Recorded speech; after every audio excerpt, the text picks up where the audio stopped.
आपल्या सगळ्यांचं आज शिवसेना भवन येथे स्वागत। 23 तारखेला विधानसभेचे महाराष्ट्राचे निकाल जाहीर झाले आणि त्यानंतर या संपूर्ण निकालासंदर्भात महाराष्ट्रातल्या जनतेमध्ये सुद्धा एक प्रचंड मोठा संभ्रम आहे। लोकांना हा निकाल खरा वाटत नाहीये, हा मान्य नाहीये, कारण निकालाच्या पूर्वी आलेले सगळे सर्वे, सगळे एक्झिट पोल हे सगळे खोटे ठरवून एक विचित्र असा निकाल लागलेला आहे। आणि त्यानंतर गेल्या 7 ते 8 दिवसामध्ये विविध विरोधी पक्षनेत्यांनी या संपूर्ण निकालासंदर्भात भाष्य केलेलं आहे आणि मग 5 वाजल्यानंतर वाढलेली आकडेवारी, त्याच्यानंतर EVM संदर्भात वेगवेगळे विषय मांडलेले आहेत। पर्सेंटेजमध्ये दाखवताना काही घोळ झाले आहेत का, काही गावांमध्ये विरोधी पक्षांना वाढलेलं मतदान वगैरे वगैरे। पण या सगळ्या विश्लेषणामध्ये अजून एक मुद्दा मला वाटतं काल आव्हाड साहेबांनी मांडला, तो म्हणजे अनेक मतदारसंघांमध्ये किंवा अनेक जिल्ह्यांमध्ये विरोधी पक्षांना अगदी समसमान अशी आकडेवारी EVMच्या माध्यमातून दिसलेली आहे। पण या सगळ्या विश्लेषणामध्ये एक महत्त्वाचा विषय हा राहून गेलेला आहे, ज्याच्याकडे आपल्या माध्यमातून संपूर्ण त्याचं लक्ष आम्ही वेधू इच्छितो। तो म्हणजे हे कसं चालू करायचं तरी,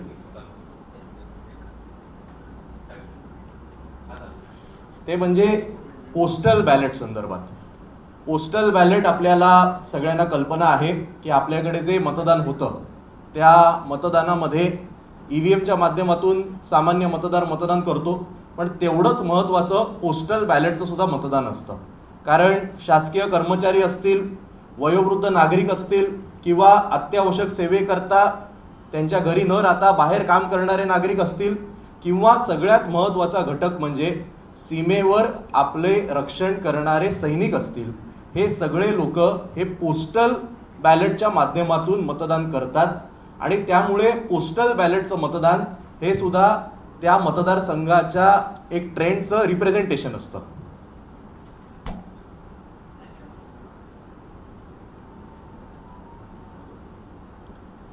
मी मुद्दामून तुम्हाला लोकसभेचे आकडे दाखवू इच्छितो।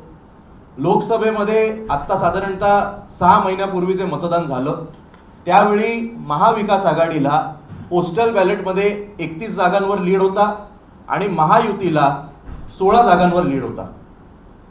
2024च्या लोकसभेमध्ये EVM मध्ये सुद्धा महाविकास आघाडीला 31 जागांवर लीड होता आणि महायुतीला 16 जागांवर लीड होता। मी मगाशी एक सांगायचं विसरलो की आता ह्याच्या पुढे सगळं प्रेझेंटेशन हे मी स्वतः बनवलेलं आहे आणि या सगळ्या प्रेझेंटेशनमध्ये दाखवणारे जेवढे आकडे आहेत हे सगळे इलेक्शन कमिशनच्या वेबसाईटवरनं घेतलेले आहेत। त्यामुळे सगळे आकडे हे मी परत एकदा सांगतो, निवडणूक आयोगाच्या अधिकृत वेबसाईटवर घेतलेले आहेत। आपण प्रसार माध्यम सुद्धा जाऊन ते सगळे तपासू शकता। 31-16 म्हणजे पोस्टल आणि EVMचे जे आकडे होते ते तंतोतंत मॅच हे लोकसभेमध्ये झाले, पण 2024च्या विधानसभेमध्ये एवढा मोठा फरक पडलेला आहे की पोस्टल बॅलेटमध्ये महाविकास आघाडी ही 143 जागांवर आघाडीमध्ये आहे। 143 सीट्सवर पोस्टल बॅलेटच्या निकालांमध्ये महाविकास आघाडी पुढे आहे, महायुती ही 140 जागांवर पुढे आहे आणि इतर हे 5 जागांवर पुढे आहेत। आता या कोणत्या जागा आहेत या सुद्धा माझ्याकडे उपलब्ध आहेत, मी तुम्हाला प्रेस संपल्यावर तुमच्या हातामध्ये सगळ्यांना देऊ शकतो। या 5 जागा सुद्धा मी अशा पकडलेल्या आहेत की जे महाविकास आघाडीमध्ये सुद्धा नाहीत आणि जे महायुतीमध्ये सुद्धा नाहीत। उदाहरणार्थ MIM असेल किंवा मला वाटतं नाला सोपाऱ्याला आपले हे पुढे ठाकूर पुढे, या अशा सगळ्या जागा या इतरमध्ये पकडल्या। पण जेव्हा EVMचं निकाल बाहेर आले त्या EVMच्या निकालामध्ये महाविकास आघाडी जी पोस्टलमध्ये 143 वर होती ती थेट 46 वर येऊन थांबली आणि महायुती जी 140 वर होती ती थेट 230 वर गेली आणि इतर 12 वर गेली। एवढी मोठी प्रचंड तफावत ही पोस्टल आणि EVM मध्ये होऊच कशी शकते, हा आपल्या माध्यमातून निवडणूक आयोग आणि सगळ्या यंत्रणेला आमचा सगळ्यात पहिला प्रश्न आहे। मी मुद्दामून काही निकालच तुमच्या समोर ठेवणार आहे, म्हणजे ज्याच्या माध्यमातून लोकांना मी जे काय म्हणतोय ह्याचं चित्र स्पष्ट होईल। आपल्या समोर मी आदित्यजी ठाकरे यांनी जिंकलेल्या वरळी विधानसभेचा निवडणूक आयोगाचा स्क्रीनशॉट मांडलेला आहे। याच्यामध्ये मुद्दामून मी सर्कल केलेलं आहे कॅल्क्युलेशन कसे केलेत ते दाखवायला. आदित्य उद्धव ठाकरे यांना ईव्हीएम मधनं मिळालेली मतं ही 62,450 आहेत आणि एकूण मतदान ईव्हीएमचं हे 141,585 असं झालेलं आहे. याचा अर्थ जर तुम्ही 62,450 आणि 1,485 ह्याची डिव्हिजन केली तर ईव्हीएमच्या माध्यमातून किती टक्के मतं ही आदित्य ठाकरेंना मिळाली हे तुम्हाला स्पष्ट होईल. तसंच जर मिलिंद मुरली देवरा यांना 54,001 एवढी ईव्हीएम मध्ये मतं मिळालेली आणि एकूण मतदान झालेले, त्यामुळे त्यांना सुद्धा ईव्हीएम मधनं किती टक्के मतं मिळाली हे स्पष्ट होईल. त्याच्या बाजूला पोस्टल वोट ही सुद्धा निवडणूक आयोगाने त्यांच्या वेबसाईटवर दाखवलेली आहेत. आदित्यजी ठाकरे यांना 874 मिळालेली आहेत, मिलिंद मुरली देवरा यांना 522 मिळालेली आहेत आणि एकूण पोस्टल वोट ही 1716 आहेत. म्हणजे त्याचं सुद्धा तुम्हाला पर्सेंटेज मिळेल. आता यापुढे जे काही आम्ही टेबल मी दाखवणार आहे हे सगळं असाच जो काही चार्ट, जो काही निकालाचा चार्ट हा निवडणूक आयोगाने दाखवलाय त्याच्या आधारे आहे. आपण कधी जाऊन तो तपासू शकता. आपण सगळ्यात पहिले आदित्यजी ठाकरे यांचा जो निकाल दाखवला त्याचा मी तुम्हाला चार्ट दाखवतो. आदित्यजी ठाकरे यांना पोस्टलमध्ये 51% मतं मिळाली. मिलिंद देवरा यांना केवळ 30% मिळाली. म्हणजे पोस्टलमध्ये आदित्यजी ठाकरे हे मिलिंद देवरांपेक्षा 21% पुढे आहेत, तब्बल 21%. पण तोच जेव्हा ईव्हीएम वर विषय आला तेव्हा आदित्यजी ठाकरे यांची 60% मतं कमी होतात आणि मिलिंद देवरा यांची 8% मतं वाढतात. आणि म्हणून ईव्हीएमची जेव्हा अर्थात ईव्हीएमचा मतदानाचा टक्का खूप जास्त असतो, त्यामुळे ईव्हीएमचा जो टक्का असतो तोच फायनल रिझल्टमध्ये तुम्हाला दिसतो. त्यामुळे ईव्हीएमचा आदित्यजी म्हणजे महाविकास आघाडीचा टक्का कमी होतो, महायुतीचा टक्का वाढतो आणि म्हणून आदित्यजी ठाकरे हे केवळ 6% फरकाने ती निवडणूक जिंकतात. सांगायचं तात्पर्य काय, आपण हा ट्रेंड पहा. हाच ट्रेंड तुम्हाला पुढे प्रत्येक चार्टमध्ये दिसणार आहे. पोस्टलमध्ये महाविकास आघाडीचा उमेदवार पुढे, महायुतीचा मागे. फरक हा प्रचंड आहे. ईव्हीएमचा झाल्यावर फरक हा कमी होतो. आमची मतं पोस्टलमधनं ईव्हीएमला जाताना कमी होतात, महायुतीची मतं मात्र पोस्टलमधनं ईव्हीएमला जाताना वाढतात. हा झाला पहिलं. दुसरं, मी मुद्दामून स्वतःचा देखील निकाल आणलेला आहे.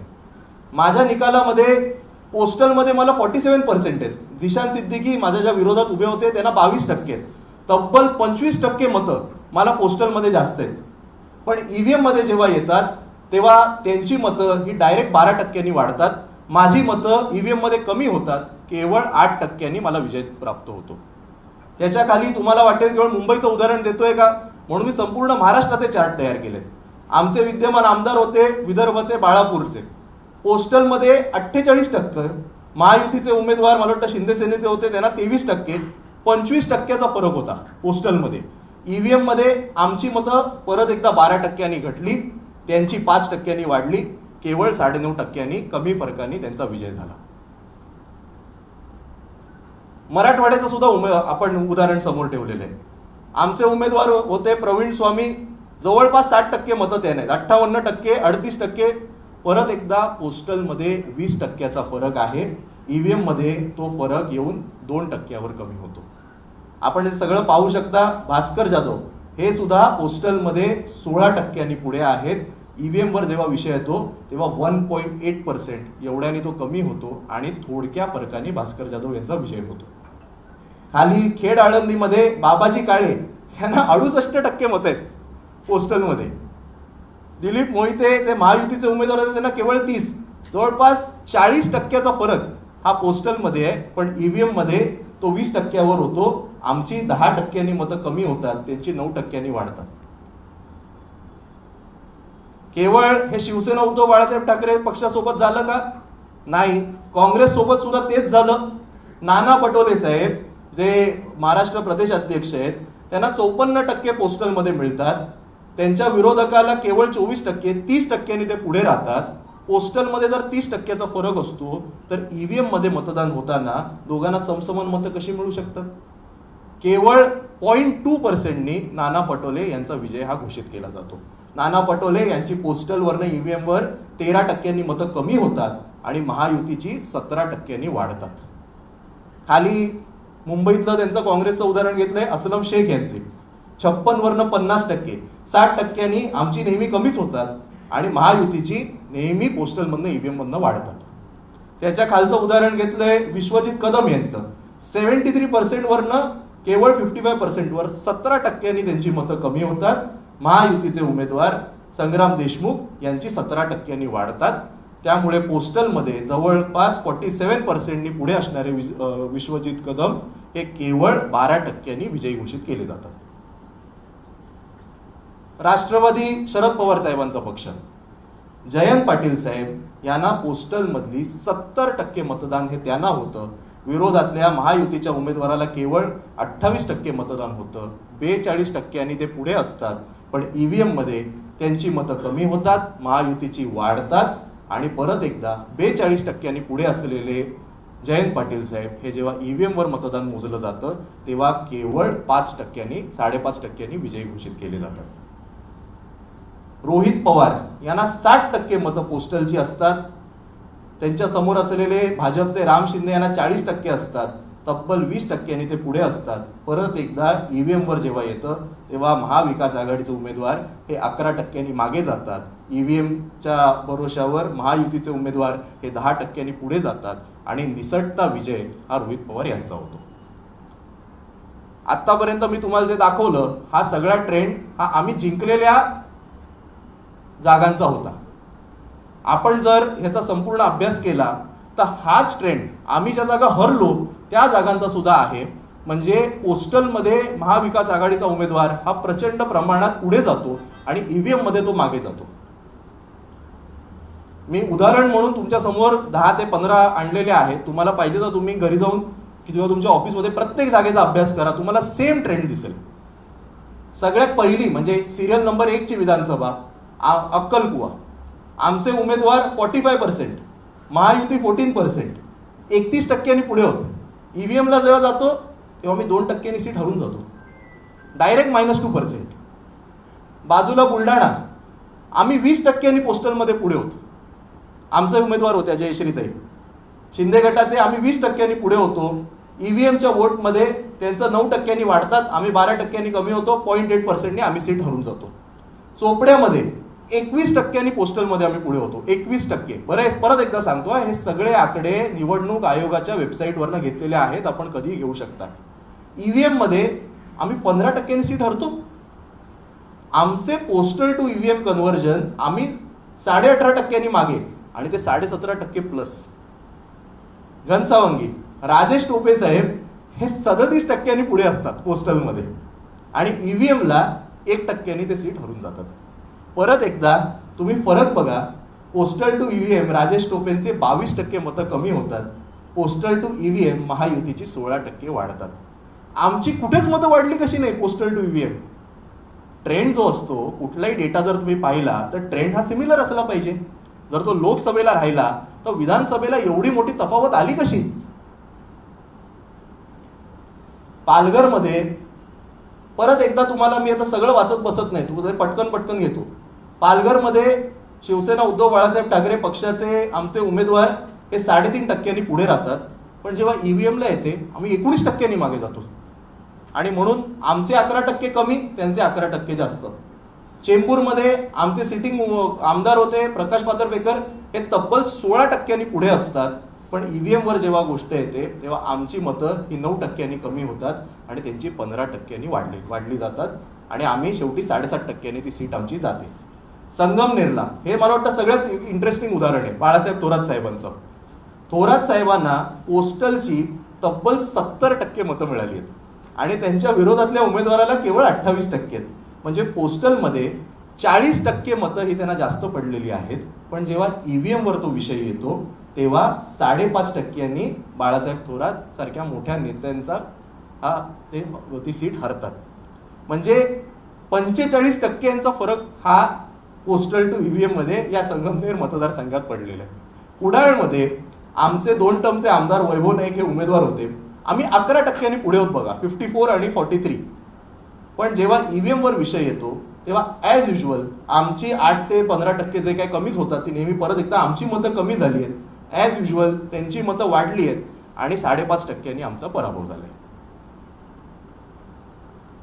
तिवसामध्ये यशोमतीताई ठाकूर 23% पुढे असतात, 4% हरतात. परतूरमध्ये आमचे जिल्हा प्रमुख 16%, जवळपास 17% पोस्टलमध्ये पुढे असतात, ईव्हीएम मध्ये 3% हरतात. कल्याण पूर्व अतिशय इंटरेस्टिंग आहे. कल्याण पूर्वमध्ये आम्ही जवळपास 2.6%नी पोस्टलमध्ये आमचे उमेदवार हे पुढे आहेत. आमचे जिल्हा प्रमुख लढत होते धनंजय बोडारे, पण ईव्हीएम मध्ये 22% आम्ही हरलो ती सीट. घाटकोपर पश्चिम राम कदम हे सिटिंग आमदार होते, आमचे संजय भालेराव हे 6.2%नी पुढे आहेत आणि ईव्हीएम मध्ये आम्ही 8%नी ती सीट हरलो. परत एकदा तुम्ही लाल आणि येल्लोचं तुम्ही फक्त आकडे जर पाहिले, तुम्हाला हे सगळं प्रेझेंटेशन पण मी देणार आहे, तुम्ही पहा ट्रेंड हा तुम्हाला सेम दिसेल. पोस्टल टू ईव्हीएम मध्ये महाविकास आघाडीची मतं कमी होतात, महायुतीची वाढतात.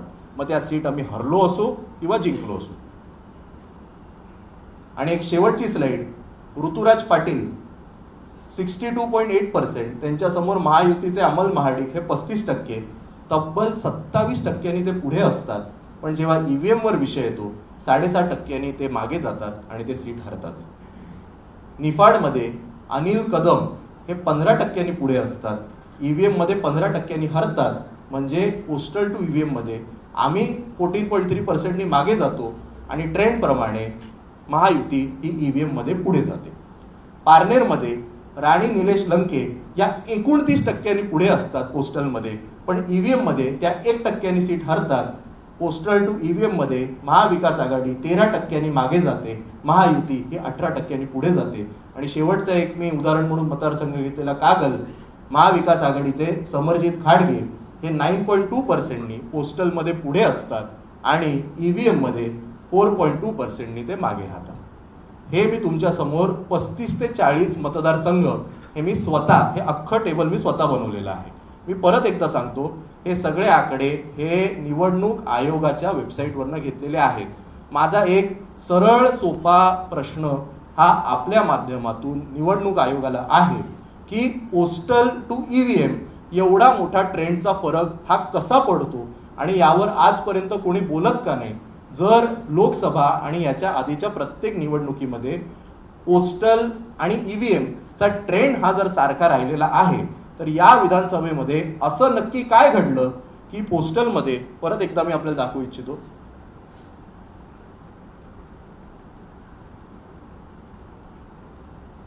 की पोस्टल आणि ईव्हीएम मध्ये एवढा मोठा फरक पडतो. पोस्टलमध्ये महाविकास आघाडी ही 143 सीट्सवर पुढे आहे आणि जेव्हा तो विजय ईव्हीएम वर येतो तेव्हा आम्ही केवळ 46 जागा जिंकतो आणि महाविकास आणि महायुती ही 230 जागा जिंकते. हा एक महत्त्वाचा प्रश्न आपल्या माध्यमातून मला महाराष्ट्राच्या समोर ठेवायचा होता, म्हणून मी आज आपल्या सगळ्यांना बोलवलेला आहे. आपल्या मनामध्ये कुठले प्रश्न असतील तर आपण जरूर विचारू शकता.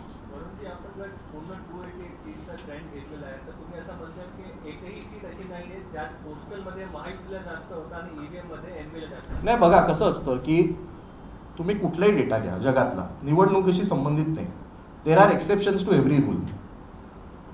लोकसभेमध्ये पण असं झालेलं आहे की एखादी सीट आम्ही जिंकलोय पण पोस्टलमध्ये ते पुढे. पण Wien you look at the absolute numbers, तेव्हा 31 जागांवर लीडिंग हे महाविकास आघाडी आहे आणि 16 जागांवर महायुती आहे, which is exactly same of the EVM results.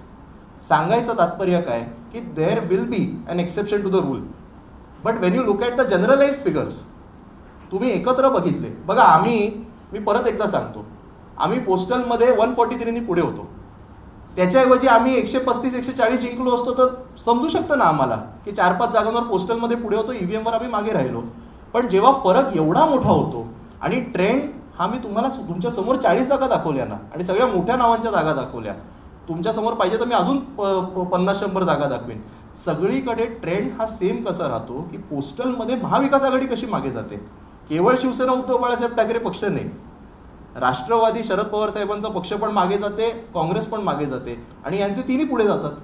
हा माझा प्रश्न आहे. वरुणजी, तुम्ही डेटा दाखवला, आकडेवारी दाखवली, त्याच्यावेळी तुम्ही दाखवलं की पोस्टलमध्ये कसं पुढे होतो, बॅलेट होतो, नंतर मागे. पण जे सत्ताधारी आहेत भाजपाकडनं सातत्यानं म्हटलं जाते ही आकडेवारी जी तुम्ही दाखवताय ते झालं कसं, टेक्निकली होतं कसं, चॅलेंज एक्सेप्ट करा आणि एखाद्या टेक्निशियनकडे एखाद्या तंत्रज्ञाकडे ते करून दाखवा. बघा कसं आहे, एक्सेप्ट करायला तयार झालं कसं नाही, बघा कसं आहे, आज आम्ही तुमच्यासमोर कोण उभे आहोत, मी आज शिवसेना उद्धव बाळासाहेब ठाकरे पक्षाचा सचिव आणि आमदार म्हणून उभा आहे. आमचं काम लोकांची कामं करणे, आमचं काम निवडणुका लढणे. आम्ही काय निवडणूक आयोगाचं कॉन्ट्रॅक्ट घेतलंय का? ते आमचं काम आहे का? तुम्ही मला सांगा, एखाद्या क्रिकेटच्या मॅचमध्ये जर अंपायरनी चिटिंग केली, नाही नाही, मला पूर्ण करू दे. जर अंपायरनी चिटिंग केली तर आपण असं म्हणतो का मग तू अंपायर बन? आपण हे नाही ना म्हणत. ते निवडणूक आयोगाचं काम आहे. मी तुमच्या समोर मी कुठले आरोप केलेत? मी केवळ डेटा ठेवलाय. माझं म्हणणं काय आहे, जो ट्रेंड आजपर्यंत झालेला आहे तो या निवडणुकीत फसला कसा, यावर त्यांनी स्पष्टीकरण द्यावं. काहीतरी तर असेल त्यांच्याकडे. हा शेवटी सगळा डेटाचा विषय आहे. मी काही म्हणत नाहीये, मी ना ईव्हीएम वर आक्षेप घेतले, मी कशावर घेतले नाही. माझं म्हणणं ट्रेंड हे दाखवतंय आणि हा डेटा आहे. आता बघा, निवडणूक आयोगाचं काम या निवडणुका घेणं. जर आमच्या मनामध्ये कुठे शंका असेल तर शंका आम्ही उपस्थित करणार ना. याच्यावर तुम्ही आता सिद्ध करून दाखवा. अरे आमचं थोडी ते काम आहे. आमचं काम निवडणुका लढणं आहे. आम्ही निवडणुका लढतोय. यामध्ये 2019चा काही तुम्ही नाही, मी 2019 पर्यंत मागे गेलो नाही. मी आत्ता झालेल्या लोकसभेचा घेतला. लोकसभेवर मी तुम्हाला मागे पण दाखवलं, तसं परत एकदा दाखवतो. लोकसभेमध्ये महाविकास आघाडी 31-16 पुढे होती पोस्टलमध्ये. तीच ईव्हीएम मध्ये सुद्धा झालं. 1-2 जागांची अदलाबदल नक्की झालेली आहे. काही जागा ते जे जिंकले तिकडे पोस्टलमध्ये आम्ही पुढे होत, कुठे आम्ही जिंकलो तिकडे ते पुढे होत. पण Wien you look at the absolute numbers, ते 31-16 आहेत. माझं परत एकदा तेच म्हणणं आहे, डेटा हा शेवटी नॉर्मलाइज होतो. तो नॉर्मलाइज या विधानसभेला का झाला नाही, एवढी मोठी तफावत का आली, यावर त्यांनी आम्हाला सांगितलं पाहिजे. काही गावांमध्ये एकूण मतदानाच्या अधिक मतदान सुद्धा आलेलं आहे. त्याच्या बाबतीत काही डेटा मिळालाय का? नाही, मी तुम्हाला सांगू का, मी काही संपूर्ण महाराष्ट्राचा याचा अभ्यास केलेला नाही. मी केवळ निवडणूक आयोगाची वेबसाईट उघडलेली आहे. त्यांनीच जे दाखवलेलं आहे ते डाउनलोड केलंय आणि त्याच्यावर मी एकट्याने बसून अभ्यास केलाय. मला त्यामुळे कुठल्या गावात किती मतदान झालं आणि कमी झालंय माहिती नाही. मी टीव्हीच्या माध्यमातून ऐकलेलं आहे. माझा सरळ सोपा परत प्रश्न आहे, हा सगळा डेटा हा निवडणूक आयोगानेच पब्लिश केलाय. हा स्टँडर्डाइज का होत नाही, हा मॅच का होत नाही, एवढं त्यांनी सांगावं. जर भारताचं आणि आपल्या नागरिकांचं रक्षण करणारे सैनिक मतदान करतात, वयोवृद्ध नागरिक पोस्टल बॅलेटच्या माध्यमातून मतदान करतात, जर शासकीय कर्मचारी मतदान करतात, जर अत्यावश्यक सेवा पुरवणारे कर्मचारी पोस्टल बॅलेटच्या माध्यमातून मतदान करतात, त्याच पोस्टल बॅलेटवर आम्ही सिनेटच्या 10 पैकी 10 जागा जिंकतो, त्याच पोस्टल बॅलेटवर पदवीधरची आम्ही 70% मतदान घेऊन आम्ही जागा जिंकतो, मग असं काय होतं की पोस्टल बॅलेट आणि ईव्हीएम मध्ये एवढी तफावत होती? उद्या इलेक्शन कमिशन ऑफ इंडिया आणि काँग्रेसला शेतीतला साहेब असतील, नाना पटोले असतील, त्यांनी ऍक्सेप्ट केले होते. त्यांनी लेखी तक्रार नोंदवली होती, त्यांना बोलवलंय. महाविकास आघाडी म्हणून तिथे जाणार आहात? नाही, मला महाविकास आघाडीची या संपूर्ण ह्याच्याबद्दलची भूमिका मला माहिती नाही. ते आमचे नेते स्पष्ट करतील, आमचे जे वरिष्ठ आहेत ते स्पष्ट करतील. मी परत एकदा सांगतो, आजची पत्रकार परिषद ही केवळ पोस्टल आणि ईव्हीएमच्या मधली तफावत दाखवण्याकरता केलेली. ईव्हीएम मध्ये जे काही घोळ झाले ते मला वाटतं वेगवेगळ्या नेत्यांनी आपल्यासमोर मांडलेले आहेत. त्या संदर्भात आपण देखील कव्हरेज केलेलं आहे. पण पोस्टल संदर्भात अजिबातच कुठे गेल्या 7 दिवसांमध्ये चर्चा झाली नव्हती, म्हणून मला वाटलं मी हे बोलायला पाहिजे. निवडणूक आयोगाकडे गेलाय. थोडा ब्रीफिंग गडबड वाटते याच्यामध्ये. तुम्ही एवढा डेटा पोस्टल आणि याच्यात फरक आहे. गडबड कुठे झाली? गडबड तुमचा चांगला प्रश्न आहे. गडबड हीच झालेली आहे की प्रत्येक जागी पोस्टल टू ईव्हीएम मध्ये महाविकास आघाडीची 1-2 टक्क्यांनी 5 ते 15% मतं कमी होताना दिसतात आणि महायुतीची 5 ते 15% वाढताना दिसतात आणि त्याच्यामुळे सगळी गडबड झालेली दिसते. हा ट्रेंड कशाला आहे, का आहे, याच्यावर आम्हाला उत्तर नागरिक म्हणून, बघा पक्षाचे प्रतिनिधी म्हणून तर नंतर, पण नागरिक म्हणून मिळायला पाहिजेत.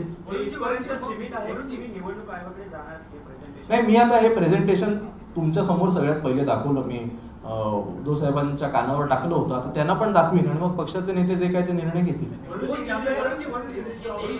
2 मिनिट मी मराठी खतम करतो. ज्या प्रकारे ईव्हीएम बाबत तुम्ही आता मुद्दा उपस्थित करता की ट्रेंडचा जो मुद्दा तुम्ही आता मांडता, जर ईव्हीएम आणि पोस्टल मध्ये जर एवढा मोठा ट्रेंडचा डिफरन्स येतोय, ट्रेंड बद्दल तुम्ही म्हणता, मग जर गडबड असेल तर पोस्टल मतदानाची पुन्हा फेर मतमोजणी झाली पाहिजे असं वाटतं? नाही, पोस्टलची कशाला, पोस्टलची तर आपल्या डोळ्यासमोर होते ना. आता मी काउंटिंगला होतो, पोस्टलचे तर कागद असतात, आपल्या समोर त्या चिठ्ठ्या मोजल्या जातात. त्यामुळे पोस्टलमध्ये मला नाही वाटत कोणीच आक्षेप घेतलेला आहे, कारण ते तर डोळ्यासमोर होतं. ऑफकोर्स काही रिजेक्ट झाली असतील तर त्याच्यावर आक्षेप घेतला जातो, पण आपल्या डोळ्यासमोर होतं. त्यामुळे पोस्टल संदर्भात मला नाही वाटत महायुतीमध्ये सुद्धा कोणी आक्षेप घेतलेला आहे. त्यांना तर फरकच पडत नाहीये. 230 आले, त्यांना काय पडली आता. हा सुद्धा एक आपण महत्वाचा मुद्दा उपस्थित केला की व्हीव्हीपॅटची जी मतमोजणी व्हायला पाहिजे. आम्ही काल काही ठिकाणून ऐकतोय की आता व्हीव्हीपॅटची मतमोजणी न करता त्यावर ते सांगतात तुम्हाला मॉकपोल करून दाखवू. हरलेल्या उमेदवारांचा आक्षेप हा झालेल्या मतदानावर आहे. ते मशीन परत एकदा रिसेट करून ते व्यवस्थित चालतंय की नाही हे थोडी आमचं काम आहे. आमचं काम काय आहे, जे मतदान झालंय, जे ईव्हीएमच्या मशीनवर दिसलं तेवढं तशाच व्हीव्हीपॅटच्या चिठ्ठ्या पडल्यात की नाही हे आम्हाला तपासायचंय. आणि त्यामुळे व्हीव्हीपॅटच्या चिठ्ठ्याच मोजल्या गेल्या पाहिजेत. मॉक पोल कुठल्याही हरलेल्या उमेदवाराला नकोय. व्हीव्हीपॅट मध्ये ज्या चिठ्ठ्या आपण मतदार जो असतो वोटर त्याला दिसतात, त्या दिसल्यानंतर पुढे त्याच्यामध्ये काही गोंधळ होतो असं म्हणणे, कारण तुम्ही ज्याला मतदान केली ती चिठ्ठी तुम्हाला दिसते. नाही बरोबर आहे ना, पण काय आहे, नाही नाही तुमचं म्हणणं बरोबर आहे. आणि म्हणूनच मी काही इकडे ईव्हीएम कसं असावं आणि कसं नसावं यावर बोलणारच नाहीये. बघा कसं असतं, शेवटी इट्स अ मशीन. त्याच्यामध्ये तुम्ही जो प्रश्न उपस्थित केलात की वाढलेलं मतदान, हे वाढलेलं मतदान नक्की कसं झालं म्हणून यावर प्रश्नचिन्ह उपस्थित होत आहेत की शेवटच्या एका तासात एवढं मतदान कसं वाढलं. आणि त्यामुळे ईव्हीएम कसं काम करतं आणि कसं नाही काम करत हा एक वेगळा प्रेस कॉन्फरन्सचा मुद्दा आहे. आजचा मुद्दा हा केवळ पोस्टलचे जे ट्रेंड आहेत ते ईव्हीएम मध्ये कसे बदलले गेले एवढा माझा सरळ सोपा प्रश्न आहे. वरुण जी, हा जो रिजल्ट लागला है महाराष्ट्र विधानसभा आप पोस्टल और इसका ईवीएम का जिक्र कर रहे हैं, ऐसा हो सकता है कि जो सरकारी कर्मचारी है, सैनिक है या जो वृद्ध नागरिक है, उनकी पहली पसंद महाविकास आघाड़ी हो, लेकिन जो अन्य जनता है जिन्हें अलग अलग तरीके 4-5 महीने से बीजेपी जो दावा करती है हिंदुत्व अलग मुद्दों पर, हमने उनके पहुंचने तो हिंदुत्व, मेरा एक सीधा सीधा सवाल है कि पोस्टल बैलेट में जो वोटिंग होता है क्या वो रिप्रेजेंटेशन नहीं है लोगों का? तो उनका वोटिंग राइट से निकाल दो. उनको क्यों दिया वोटिंग राइट? जो हमारी रक्षा करते हैं, जो हमारे सैनिक हैं, उनके लिए सरकार ने इसका मतलब कुछ काम नहीं किया, इसलिए उन्होंने विरोध में मतदान किया क्या? जो हमारे ज्येष्ठ नागरिक हैं, जो घर के बाहर जा नहीं सकते, जो हमारे हैंडीकैप सिटीजन्स हैं, उनकी राय मायने नहीं रखती. मेरा यही कहना है कि उनका जो रिप्रेजेंटेशन है वो रिप्रेजेंटेशन आम रिप्रेजेंटेशन से मैच होना चाहिए. क्योंकि जब मतदान होता है पोस्टल बैलेट का, वो क्या 6 महीने पहले नहीं होता, वो 4 या 5 या 7 दिन पहले होता है. तो जो मूड होता है विधानसभा का या फिर उस चुनाव का, वही मूड पोस्टल और ईवीएम में रिफ्लेक्ट होता है. इसी वजह से मैंने आपको दिखाया कि पोस्टल और ईवीएम का जो मूड है वो लोकसभा में मैच हो गया, विधानसभा में इतना बड़ा कैसे चेंज हो गया, यही सवाल है. वरुण जी, सवाल ये भी है कि जो पोस्टल बैलेट का मत होता है वो हजारों में होता है, कहीं 2000, 4000, 5000, लेकिन जो ईवीएम में वोटिंग होती है वो लाखों में या हजारों में होती है. क्योंकि एक तरफ 2-4 हजार वोट होते हैं, एक तरफ लाखों वोट होते, चाहे असेंबली की बात हो या फिर लोकसभा की, तो पैटर्न तो चेंज होने के भी चांसेस हो सकते हैं. नहीं मेरा इसीलिए आपका कहना बराबर है, पर आप कोई भी डेटा देख लीजिए, इट इज स्टैंडर्डाइज. अभी मैं फॉर एग्जांपल आपको और एक उदाहरण दूंगा, क्योंकि आपने मुझे नंबर्स पे सवाल पूछा. आप वोटिंग पैटर्न देखिए, आप मुंबई का वोटिंग पैटर्न देखिए. हर एक विधानसभा में जो टोटल नंबर ऑफ वोटर्स होते हैं वो भी बहुत अलग अलग होते हैं. मेरे विधानसभा में 2,40,000 थे, चांदीवली में आप गए तो शायद डबल से भी ज्यादा है. लेकिन आप वोटिंग पैटर्न देखिए, वो बहुत बार आपको सेम दिखेगा. नंबर जो होते हैं they tend to form a pattern. आप कोई भी डेटा पे का पढ़ाई करें. मेरा क्या कहना है कि अगर ये जो डिफरेंस पोस्टल और ईवीएम में अगर इतनी बड़ी तैनात में होता तो इसके पहले के चुनाव में वो क्यों नहीं दिख कर आया? वो एग्जैक्ट 31-16 मैच कैसे हुआ? यहां पर भी अगर डिफरेंस आना होता, मैंने जैसे उनको भी बताया कि there can be exceptions to a rule. अगर हम 143 और 140 पे पोस्टल में आगे है, 5-10 सीट ऊपर नीचे आती हम भी मानते. इतना बड़ा फ्लक्चुएशन कैसे आया, इस पर सवाल है. और एक जो ट्रेंड जो मैंने जानबूझ के आपको डेटा के माध्यम से बताया कि हर एक बार हमारे वोट कम हो रहे और उनके बढ़ रहे, ये कैसे हुआ? जो सीट हम जीते उधर भी यही ट्रेंड है, जो सीट हम हारे उधर भी यही ट्रेंड है. इसी में सवाल है, बीजेपी ने जीत की बात बेहतर होगा, एक्सप्लेन करने नहीं, अभी इतना बड़ा एक्सप्लेन करना तो बहुत डिफिकल्ट है. जो लोकसभा का ट्रेंड, जिस तरह से आप बता रहे हैं, लोकसभा का ट्रेंड जो है वो स्टैब्लिश रहा, पोस्टल बैलेट और ईवीएम का विधानसभा में नहीं स्टैब्लिश हुआ, उसको शॉर्ट में कुछ वीआईपी सीटों. ठीक है, मैं ठीक है, हिंदी में बताना चाहूंगा कि लोकसभा चुनाव में जो ट्रेंड रहा पोस्टल और ईवीएम का, वो एग्जैक्ट मैच होते हुए हमें देखा है. ये पूरे जो आंकड़े हैं ये चुनाव आयोग के वेबसाइट से हमने लिए हुए हैं. महाविकास आघाड़ी को 31 सीट्स पे लीड पोस्टल में दिखाई गई थी, महायुति को 16, और ईवीएम में भी जो लीड दिखाई गई वो 31-16 थी. वो एग्जैक्ट मैच हो रही है. मगर जब हम विधानसभा की बात करें तो महाविकास आघाड़ी ये 143 पे आगे दिख रही है पोस्टल में, ये सारे जो आंकड़े हैं ये चुनाव आयोग के वेबसाइट पर उपलब्ध है, आप भी जाकर देख सकते हैं। महायुति ये 140 सीट्स पर दिखाई जा रही है, पर जब भी ईवीएम के आंकड़े गिने गए तब महाविकास आघाड़ी ये 46 पे आ गई और महायुति ये 230 पे आ गई। और इसीलिए मेरे पूरे प्रेजेंटेशन में मैंने लगभग 40 सीटें आपको दिखाई, उसमें से आधी सीटें हम जीते हुए हैं, वहां पर भी ये सेम ट्रेंड दिखाई दे रहा है, और आधी सीटें हम जो हारे हुए हैं, जो प्रेस्टीज और जो फेमस सीट्स है, मैंने जानबूझ के वो आपको दिखाई, जहां बड़े बड़े नेता लड़ रहे थे, वो भी मैंने आपको सीट्स दिखाई है, वहां पर भी ये सेम ट्रेंड दिखाया जा रहा है। और इसीलिए हमारा ये सवाल है कि पोस्टल और ईवीएम में इतना बड़ा फर्क कैसे आया। इसके रस्मी आपने बीजेपी ने जीत के बाद विधानसभा नतीजों के बाद कहा कि हमने लोकसभा चुनाव के बाद सभी बूथों को 3 पार्ट में बांटा था, 50% से ज्यादा जहां उन्हें मिला, दूसरा सेक्शन उन्होंने रखा जहाँ पे 35 से 50, तीसरा सेक्शन 20 से 35। देखिए ये सब बड़ी बड़ी बातें उन्होंने लोकसभा के वक्त क्यों नहीं की, अभी जीतने के बाद सब अब स्ट्रेटेजी मास्टर बनते हैं। मेरा सीधा सवाल ये है कि इतना अगर उन्हें सब समझ रहा था लोकसभा में, वो क्यों पीछे चले गए। तो अभी हमने ये किया वो क्या बोलने में मतलब नहीं है, इसी चीज पे हमें जवाब चाहिए कि अगर उन्होंने ये सब किया था तो पोस्टल में वो क्यों पीछे रह गए। लेकिन जो सवाल आप उपस्थित कर रहे हैं टेक्निकल इश्यू है, या जिसको आप डेटा बता रहे हैं कि डेटा कभी पैटर्न चेंज नहीं होता, ये गंभीर विषय है। फिर आप लोग अपना प्रतिनिधि लेकर या पूरी आघाड़ी के साथ में बैठकर कांग्रेस को तो बुलाया भी था इलेक्शन कमीशन ने, वहां जाकर इन सारी चीजों का इसके पीछे का पैटर्न क्या है, वहां क्यों नहीं। देखिए मैं फिर एक बार कह रहा हूँ कि मैंने पूरे प्रेस कॉन्फ्रेंस में एक भी एक्यूजेशन नहीं किया किसी पे, मैंने सिर्फ नतीजे आपके सामने रखे हैं। अब यही नतीजों का मैंने आपको प्रेजेंटेशन दिया है, सवाल आपके भी मन में आ गए हैं कि ये कैसे हो गया। आप ही अभी हमें पूछ रहे हैं कि चुनाव आयोग के पास जाना चाहिए, तो अभी ये प्रेजेंटेशन हमारे सारे सीनियर नेता भी देखेंगे और वो फिर डिसीजन लेंगे। इसी तरह की बात जब पहले ठीक है। गई तो बीजेपी ने कहा कि फेक नैरेटिव ईवीएम के खिलाफ भी फैलाया जा रहा है। नहीं देखिए मैं फिर एक बार कहता हूँ, फेक किसको कहते हैं, जो झूठ होता है। ये मैं 10वें बार कह रहा हूँ, ये सारे आंकड़े चुनाव आयोग के वेबसाइट पर है, वो बता दे कि चुनाव आयोग गलत वेबसाइट पर के आंकड़े बता रहा है, मैंने तो बस वही आपको दिखाया है। Thank you. आपने जो 40 सीटें दिखाई उसमें एक पैटर्न हमने देखा, -14%, 16%, 21%, इतना ही डिफरेंस जो है लगभग सभी सीटों पर आ रहा है। जहाँ पे बड़े नेता है वहाँ पे वो मार्जिन जो है वो 2%, 3% या 1% पे आ रहा है। तो ये आपको लग रहा है, अगर मान लीजिए आप ईवीएम में कुछ कह नहीं रहे, क्या जानबूझ के वो जो ईवीएम वहाँ पे गए होंगे, वहाँ उन्हें उस तरह से सेट किया गया था ताकि इस तरह का अगर रेंज रहे तो शायद उनकी सीट निकल सकती है।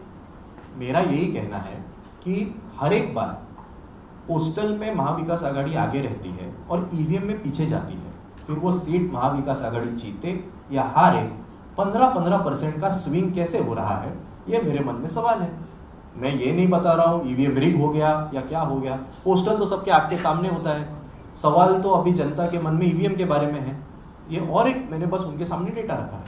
Thank you. दूसरा सवाल ये बस हो गया। अरे सर आप विधायक हैं, अब तो बता सकते हैं, एकनाथ शिंदे जी की तबीयत फिर खराब हो गई है। नहीं ठीक है, आज की ये प्रेस कॉन्फ्रेंस मैंने सिर्फ पोस्टल वर्सेस ईवीएम इस संदर्भ में ली थी, और इसीलिए अब जो कोई राजनीतिक सवाल है वो हमारे प्रवक्ता नेता इस पर बयान करें। Thank you so much.